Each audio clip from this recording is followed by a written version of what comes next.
Orang memuji Tuhan itu justru mengalami kelegaan dan kelepasan. Akan menerima kekuatan baru. Dia seperti Raja Wali yang terbang tinggi. Ada damai sejahtera. Ada blessed assurance, ada kepastian iman. Ada keyakinan. Ada suara roh di dalam diri kita. Bukan roh jahat, bukan roh halus, tapi Roh Kudus.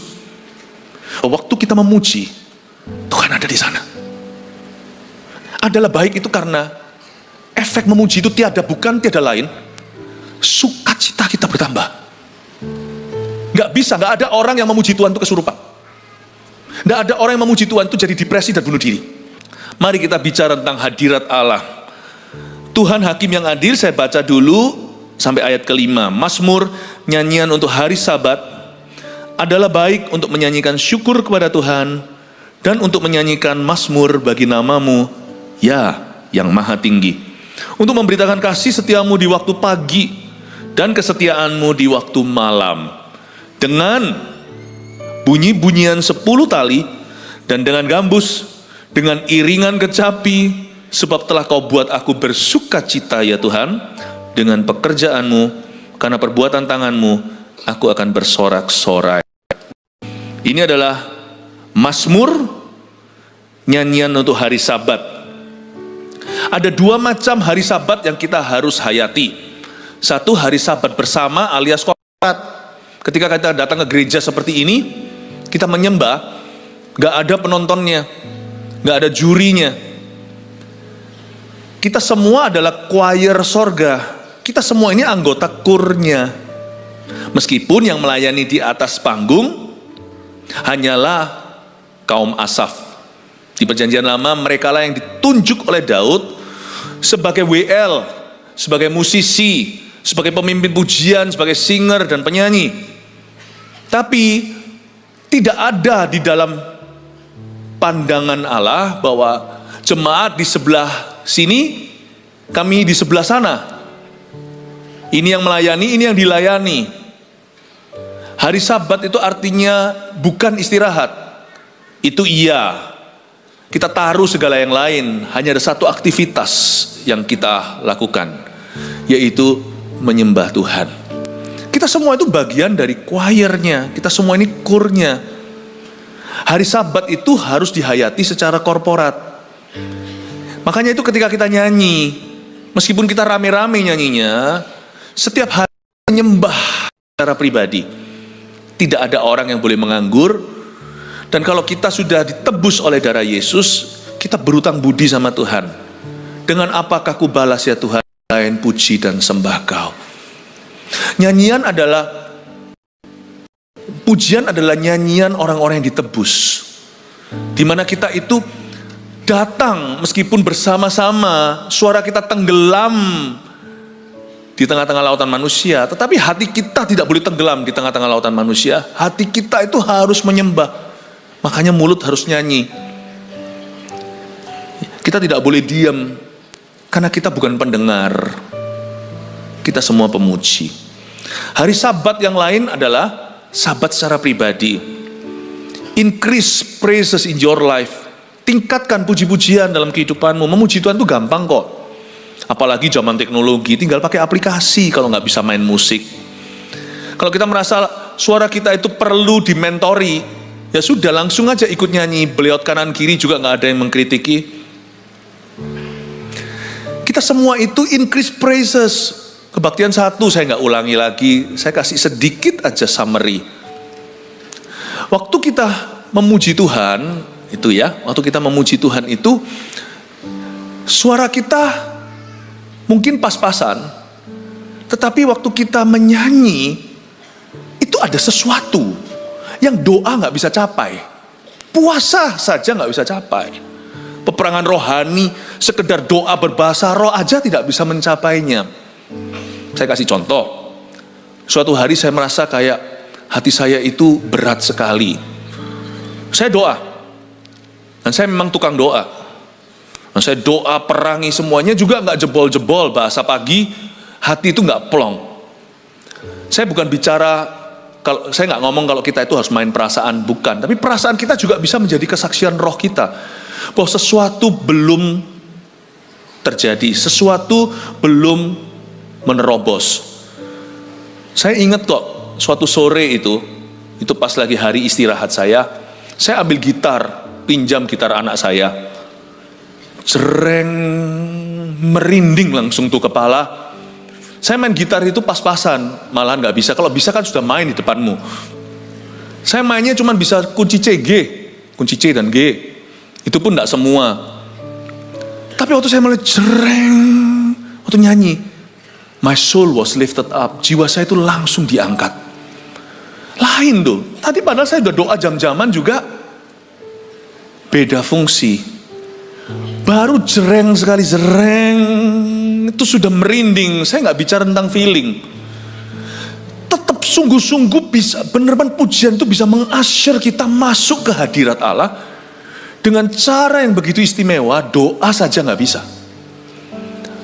Renungkan firman aja sampai bolak-balik juga nggak bisa membawa kita ke tempat itu. Makanya kita nggak bisa menyembah Tuhan hanya dalam kebenaran, tapi dalam roh dan kebenaran. Dan roh kita itu sungguhan diurapi. Roh kita itu sungguh-sungguh diangkat. Sampai-sampai Tuhan berbunyi, aku bertata di atas pujianmu. Sampai-sampai Tuhan berkata, kursiku itu pujianmu. Tempat dudukku, tempat bersemayam. Jadi kalau kita tidak bisa pakai fasilitas ini yang Tuhan sudah beri pada umat manusia, kita yang merugi.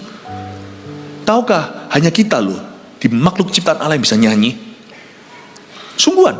Meskipun selama ini kita sudah terdoktrinasi bahwa burung itu bisa menyanyi, burung itu berkicau.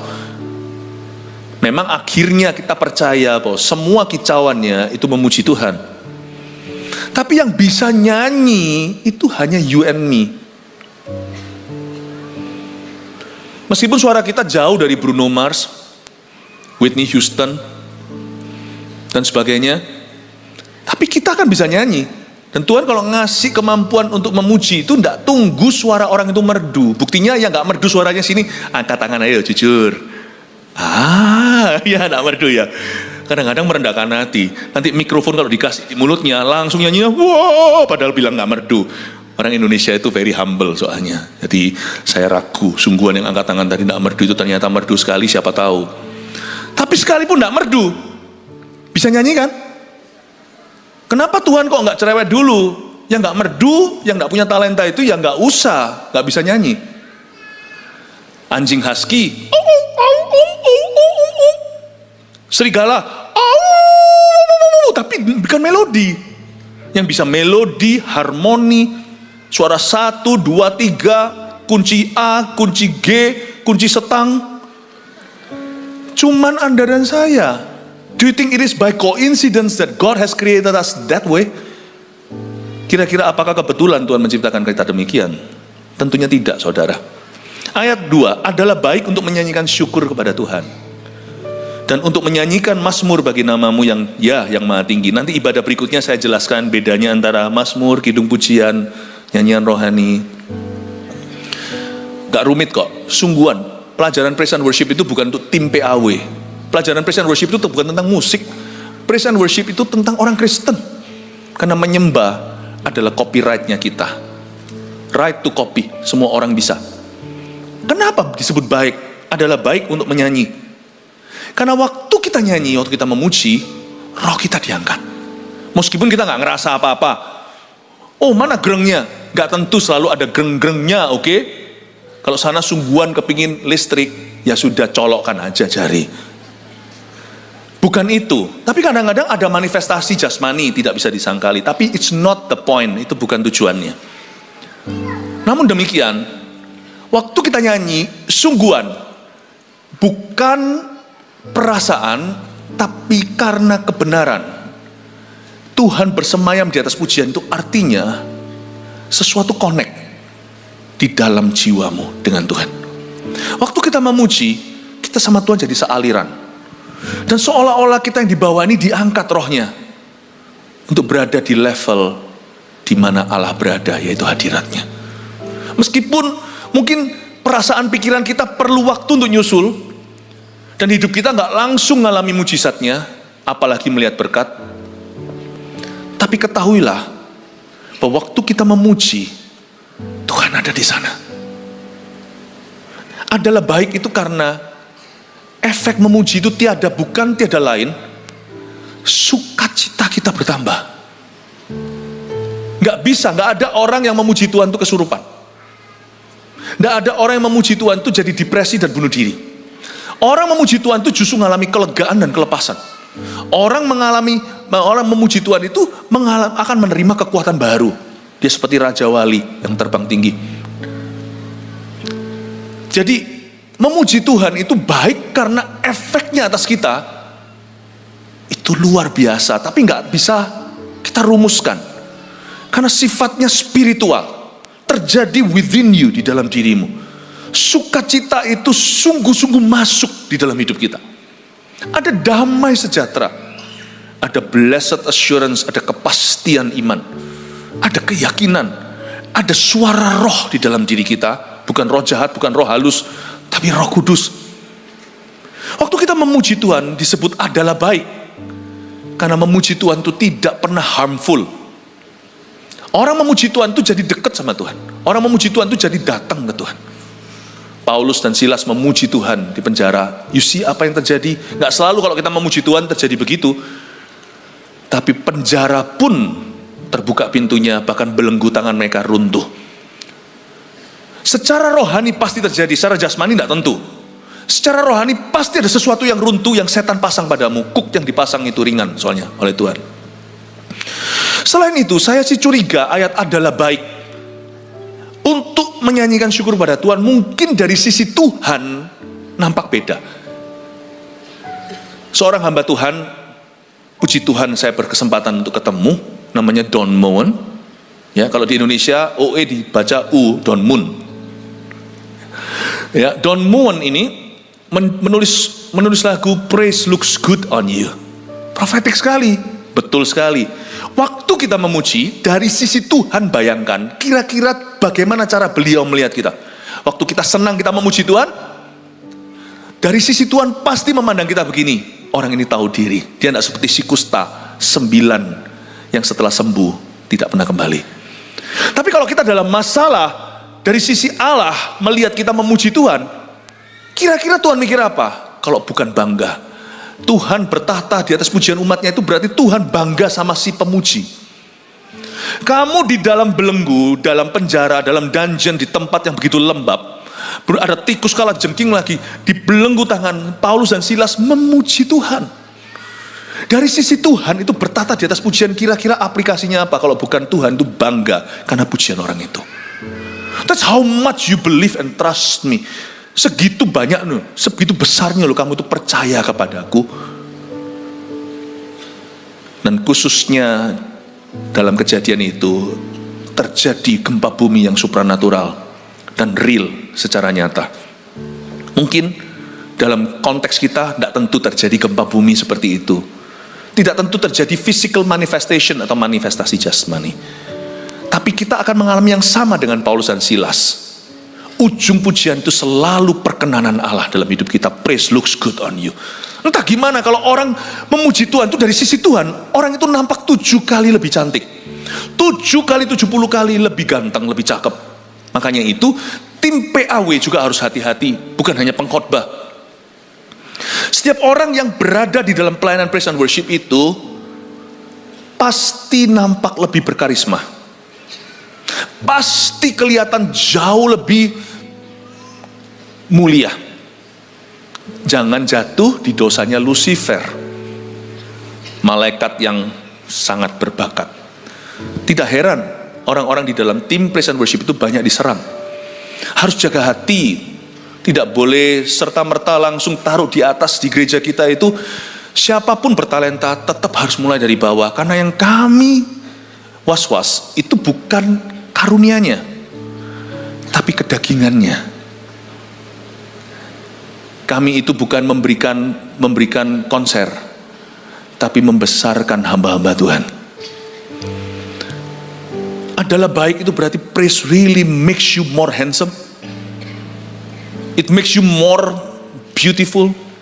Bukan hanya itu, praise, pujian itu di mata setan waktu kita memuji Tuhan, mereka ketakutan karena orang ini senjataku tidak mempan. Makanya Yehosafat Yosafat pada waktu dia memuji-muji Tuhan, kacau balau itu. Tentara-tentara musuh yang jumlahnya seperti pasir di tepi pantai itu saling tusuk-menusuk, saling bunuh-membunuh. Kalau Anda baca di kitab Raja-Raja, itu yang disebut dengan lembah pujian, itu ceritanya dari sana. Mereka bahkan tidak berperang, mereka hanya menjarah berhari-hari, itu tidak mari-mari. Praise adalah baik, itu kenapa? Karena Anda nampak angker di hadapan semua musuhmu. Atau kau memuji. Pada waktu saya turnamen karate dulu waktu kecil, itu kalau lawan orang yang udah, saya tidak terlalu takut karena sama-sama takut. Tapi kalau orangnya bahaya, itu Master Shifu itu. Udah mau turnamen, habis ini dia masih bisa bersiul-siul nyanyi, itu orang pasti jagoan itu. Bahaya sekali. Bener kan? Sungguhan saya lawan orang itu, bak buk. Akhirnya saya jadi pendeta. Saya kalah. Hati-hati dengan orang yang nyanyi sebelum perang. Anda tidak akan menang. Makanya musuhmu tambah kuat kan? Belenggumu tambah kenceng kan? Masalahnya mestinya masalah keuangan, tapi ujungnya sampai kesehatan kan? Kenapa stresnya menjadi-jadi, tidak bisa pikir jernih, depresi lagi? Bukan jadi solusi, cari solusi, wong sini punya problema, malah kita sekarang jadi problemanya. Praise looks good on you, because praise makes you strong, membuatmu kuat. Coba saya tunjukkan sekarang ya, ayat 3. Untuk apa? Puji-pujian adalah baik kan? Untuk memberitakan kasih setiamu di waktu pagi, dan kesetiaanmu di waktu malam. Coba katakan pagi dan malam. Ini berarti praise secara pribadi, ini pujian secara privat. Buktinya, memberitakan kasih setia di waktu pagi, kata waktu pagi ini persis seperti kebaktian pagi tadi, waktu saya sampaikan dari Mazmur pasal sebelumnya, yaitu rusa di waktu fajar. Itu belum ada gereja, di waktu kau bangun tidur, memberitakan kasih setia Tuhan. Kita tidak memberitakan kepada siapa-siapa, memberitakan pada diri kita sendiri. Hai jiwaku, pujilah Tuhan. Ini yang disebut dengan private praise, pujian secara pribadi. Dan kesetiaanmu di waktu malam. Malam di sini itu di atas ranjang tidurnya. Ini bukan ibadah bersama. Ini adalah kehidupan memuji secara pribadi. I will live a life. Saya dorong Anda jemaat supaya gereja kita tidak menjadi word based only atau berbasis hanyalah firman yang dalam bentuk pengajaran. Tapi firman yang dalam bentuk pengalaman dan perasaan, itulah pujian. Saya berdoa hari ini Anda minum kalau selama ini Anda makan. Kalau makan terus tidak pernah minum, keseret nanti. Saya ajak Anda untuk nyanyi. Dan kalau nyanyi-nyanyi sungguhan, jangan ada yang minder. Semua karunia itu untuk Tuhan. Buktinya, merdu nak merdu, dikasih kemampuan untuk bisa nyanyi. Saya jadi penasaran, ingin dengar suaranya. Hati-hati, dalam waktu berapa menit ke depan mungkin saya akan tunjuk untuk nyanyi. Ya, haleluya, jangan takut, jangan terintimidasi. Kalau nyanyi itu untuk Tuhan itu indah. Tapi pujian bukan hanya privat. Kalau Anda baca ayat 4, dengan bunyi-bunyian 10 tali. Itu, dan bunyi-bunyian 10 tali itu apa? Itu string. Tadi Anda lihat, ada yang biola, violin, ada yang ini, kapan lalu, waktu kita Natal, itu malah lengkap. Stringnya, semua senar-senaran keluar. Yang harpa lah, apalah, semuanya ada. Dan dengan gambus dan dengan iringan kecapi. Itu dia, gambus, kecapi. Dang ding dong, ding dang ding dong. Apa kok dang ding dong? Apa itu? Drum, perkusi. Ini nggak mungkin nyanyi sendiri. Nggak ada orang sehebat itu bisa main gitar sambil main drum, itu nggak ada. Ini butuh tim. Katakan butuh tim. Ini congregational praise. Ini pujian korporat bersama. Lalu bedanya apa? Kalau semua orang jadi penyembah, kenapa kok ada orang di depan sini, ada orang yang di sebelah sana? Bedanya cuman di talenta dan karunia ministry atau karunia pelayanan. Itu doang bedanya. Semua kita itu tidak ada yang menjadi penonton, semua kita itu pemuji penyembah. Semua kita kalau lagi menyembah Tuhan, jangan malas nyanyi. Meskipun suara kita korporat, hati kita pribadi. Jangan berkata yang penting hati. Kalau yang penting hati bisa di rumah. Kalau kita datang ke gereja, kita masuk di dalam kur sorga. Everyone should sing. Tapi Tuhan itu adil. Makanya di sini waktu kita nyanyi bersama itu saling melengkapi. Jadi suara yang sumbang pun tidak terdengar, semua jadi merdu. Jadi janganlah yang suaranya merdu merasa lebih superior. Dan suaranya yang kurang merdu jangan merasa inferior. Waktu kita nyanyi bersama-sama secara korporat, ada urapan bersama, blending saudara. Kita akan saling melengkapi. Tapi nggak nyanyi, itu beda. Nggak nyanyi itu tidak mempersembahkan. Nah itu lain. Kita hanya bisa mempersembahkan yang terbaik. Baik nggak baik Tuhan yang nilai. Tapi kalau kita nggak mempersembahkan, nah itu lain. Jangan datang ke hadirat Allah tangan hampa atau dengan mulut hampa. Kita harus selalu membawa hidup kita itu aktif di mezbah Tuhan. Karena kita bukan korban bakaran, kita ini korban yang hidup. Living sacrifice itu can talk, can sing. Can give, kita bisa memberi, kita bisa menyanyi, kita bisa berdoa. Dari sini kita lihat perbedaannya antara pujian korporat dengan pujian pribadi. Coba baca sedikit lagi, nanti saya akan jelaskan lagi ya ayat 3 dan 4. Saya sudah mau selesai, saya nggak panjang-panjang. Ayat 5, sebab telah kau buat aku bersuka cita ya Tuhan dengan pekerjaanmu.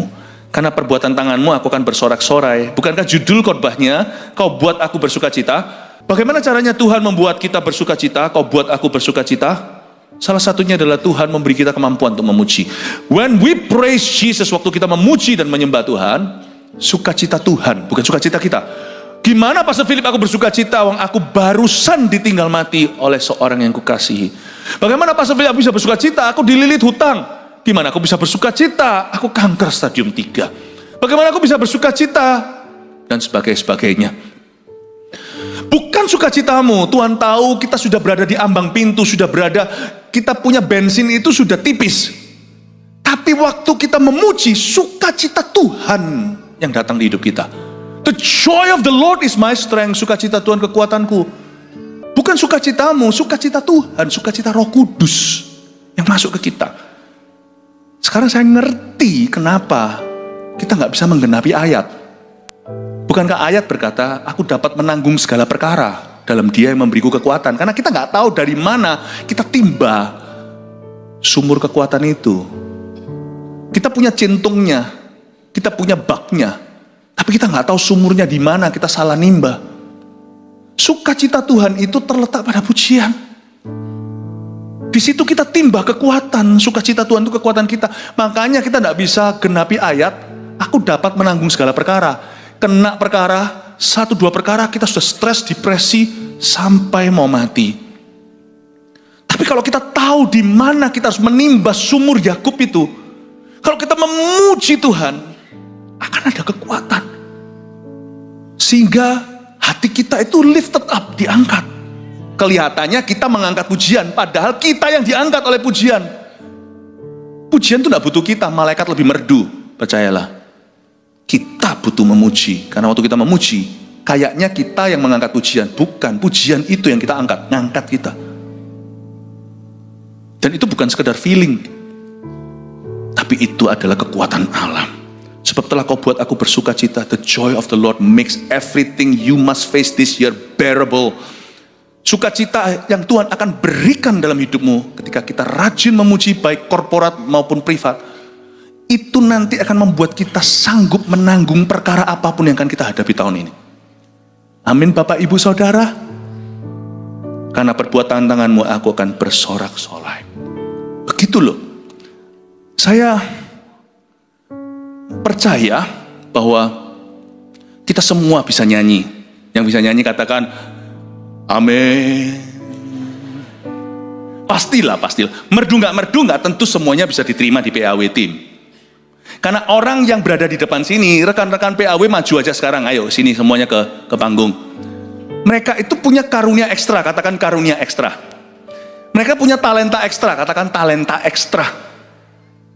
Mereka punya talenta, karunia, bukan hanya kepada Tuhan, juga ke arah jemaat. Itu saja perbedaan mereka dengan kita, yang bukan tim PAW. Standby aja ya. Standby di sini sampai Tuhan datang. Bedanya cuman itu doang. Antara Pak Rio dengan Anda, nggak beda, bedanya cuman ekstra 1 talenta. Sama-sama talenta ke 1 ke Tuhan Yesus. Bisa. Cuman bedanya Pak Rio punya kemampuan 1 lagi. Talenta ekstra itu harus dikembalikan ke Tuhan untuk jemaat. Karena memang peruntukannya adalah untuk jemaat. Dia bisa dipresentable, bisa dipresentasikan ke jemaat suaranya dan memimpin pula. Itu saja bedanya. Ketuhannya sami mawon, saudara. Kemanusianya talenta ekstra.